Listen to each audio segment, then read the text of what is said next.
Bom dia, meus amados irmãos. Graça e paz.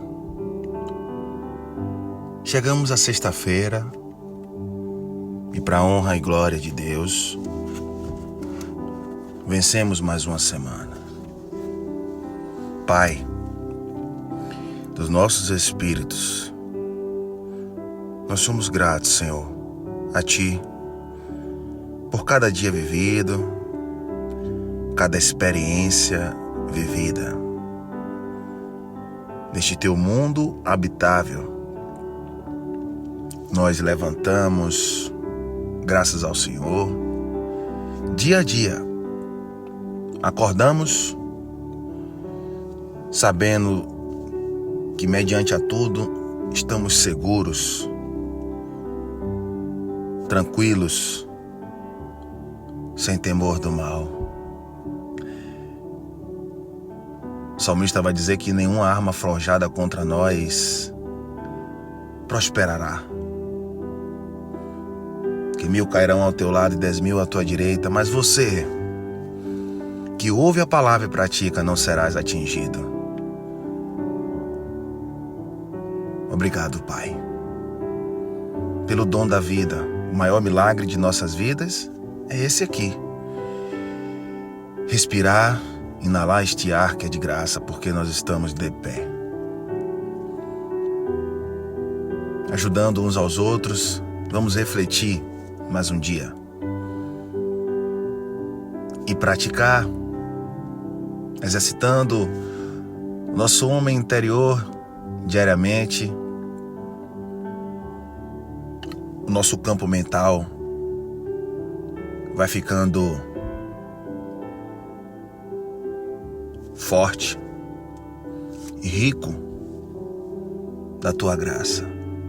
Paulo disse lá nos Gálatas, capítulo 4, versículo 19, se não me engano: filhinhos, sinto dores de parto, até que Cristo seja formado em vós.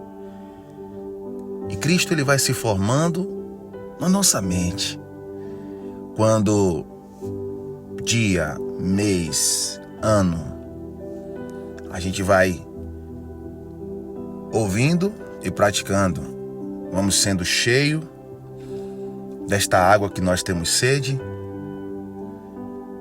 E ele vai dizendo: vai, meu filho, quanto mais sede você tem, mais água, mais alimento sólido eu dou a vocês. E os Gálatas, uma igreja pura, recebeu o alimento sólido, mas muitos ali ainda estavam colcheando, quando outros chegaram para levar a palavra que não era a que tinha que ser ministrada para aquela igreja. É como Marta e Maria. Paulo vinha pregando o que era o certo para ouvir. Maria e Marta, no caso Tiago e Pedro, traziam a lei mosaica, que já tinha sido abolida na cruz. E ele disse: sinto dores de parto, até que Cristo seja formado em vós. Às vezes a gente fica se perguntando assim: Pai, não é achismo, não é querer ser melhor, até porque ministrando a Tua graça não tem como a gente colocar o nosso eu. Nós diminuímos para que o Senhor cresça. E muitas vezes a gente fala assim: meu amado, Cristo habita no nosso homem interior e Ele ativa a nossa mente todos os dias. Sei que não é fácil, mas não adianta você buscar o homem para com o homem. Maldito o homem que confia no outro homem. Olhar o ser humano segundo a carne não é comungar, aceitar. Aceitar até nós aceitamos, que a gente não tem que se intrometer na vida de ninguém, mas olhar o ser humano segundo a carne não é os seus defeitos sobre as tuas práticas. Olhar segundo a carne não é a gente julgar. Quando é recitado lá em Coríntios, 2 Coríntios 5,16, assim daqui por diante não julguemos, não olhamos o ser humano segundo a carne, assim que também tenhamos conhecido a Cristo. Está falando da lei ali, de Moisés, que consistia de mandamentos e ordenanças. Mas nós não temos direito de julgar. Nós temos o direito de chamar e exortar em amor. Um reino dividido, ele subsistirá. Uma casa dividida, ela vai cair. Não tem como andar dois juntos se não houver acordo. Somos pessoas diferentes. Mas se no meu lar, se no seu lar, a casa está dividida, não tem como caminhar. E naquele momento de Marta e Maria, estava dividido. Jesus queria trazer o alimento, Maria estava atenta e Marta estava preocupada, ociosa. O reino estava dividido ali. E aqui está. Lucas 11, eu vou ler o versículo 28, o 27 e o 28, que uma mulher diz assim: enquanto Jesus trazia os ensinamentos, ela disse assim: enquanto Jesus estava falando, certa mulher da multidão gritou: bendita seja a mulher que o deu à luz e o amamentou, bendita seja o ventre. Lucas 11, verso 27. E no 28 ele diz assim: e ele respondeu: sim, mas ainda mais abençoado, bem-aventurados, felizes, são todos aqueles que ouvem a palavra de Deus e a põem em prática. Se você casou, se você está numa sociedade, se você está iniciando um relacionamento, se você convive com pessoas que é preciso estar em comunhão com o mesmo pensamento, meu amado, se não está com o mesmo pensamento, por experiência, não vai para lugar algum. Vamos aprender com Jesus.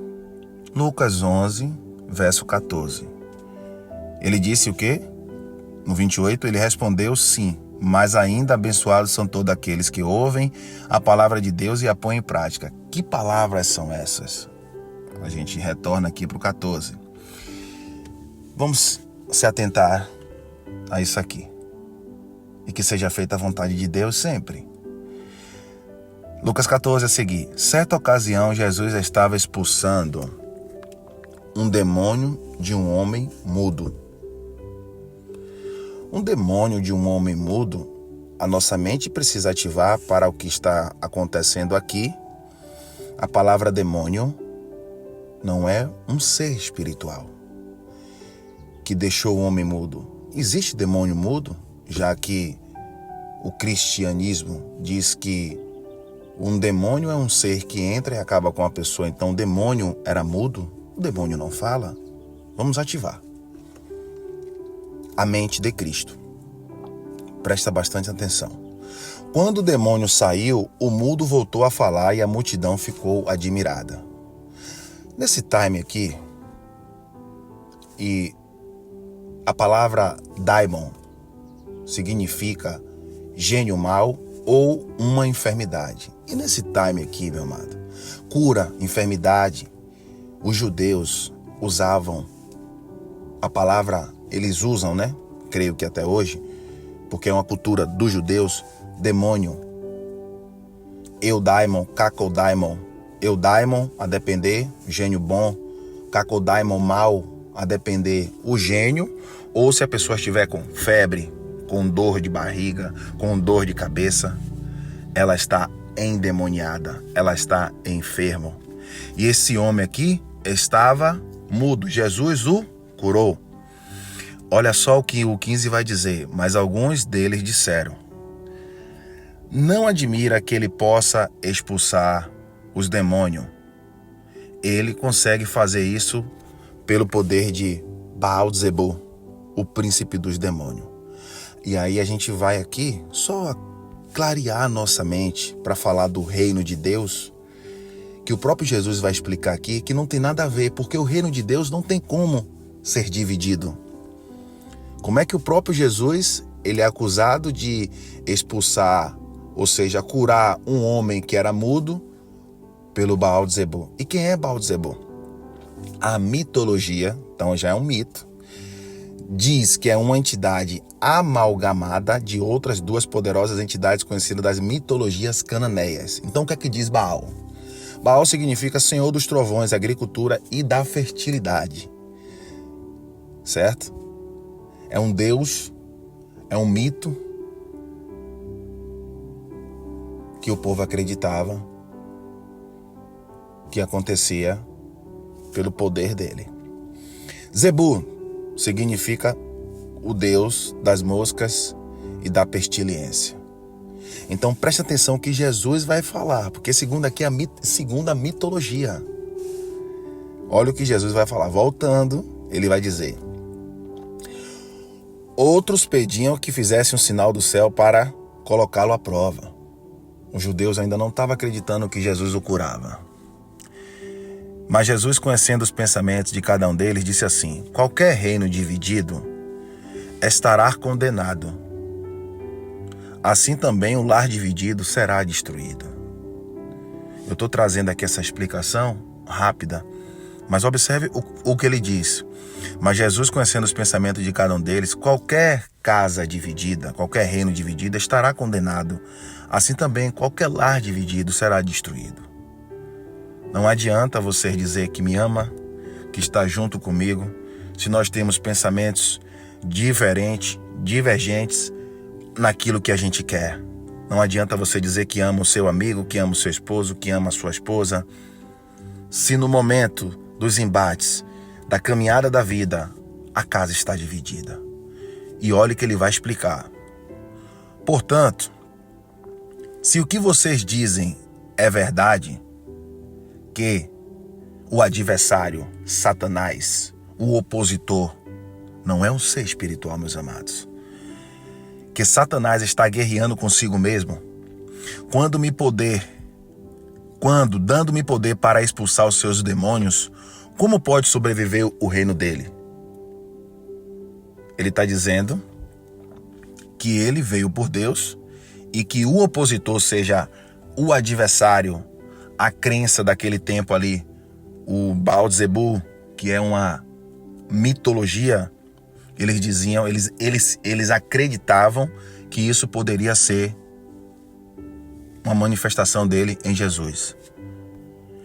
E se eu estou autorizado, presta atenção, por Beelzebu para expulsar demônios, para curar o mudo, por quem expulsam os filhos de vocês? Eles, pois, serão juízes sobre vocês. Ele está dizendo, quem cura o filho de vocês? Então é Beelzebu. Assim como vocês estão me dizendo. Aí ele vai fazer uma analogia aqui rápida. Ele diz assim: pois quando um homem forte é bem armado, guarda a sua casa, e seus bens estão seguros. Ele está falando que o reino de Deus não pode ser abalado. Não pode vir outra pessoa e dizer que eu tenho mais poder do que vocês. Vocês conseguem entender isso? Lá em Marcos 7:21 diz assim: o que contamina o homem não é o que entra, é sim o que sai. Os pensamentos, a cultura. Aqui estão os fariseus e os escribas tentando pregar Jesus. Aqueles que pregavam, mas não viviam. E ele vai dizer assim, ó. Ele diz, pois quando um homem forte é bem armado, guarda a sua casa, o reino. Seus bens estão seguros.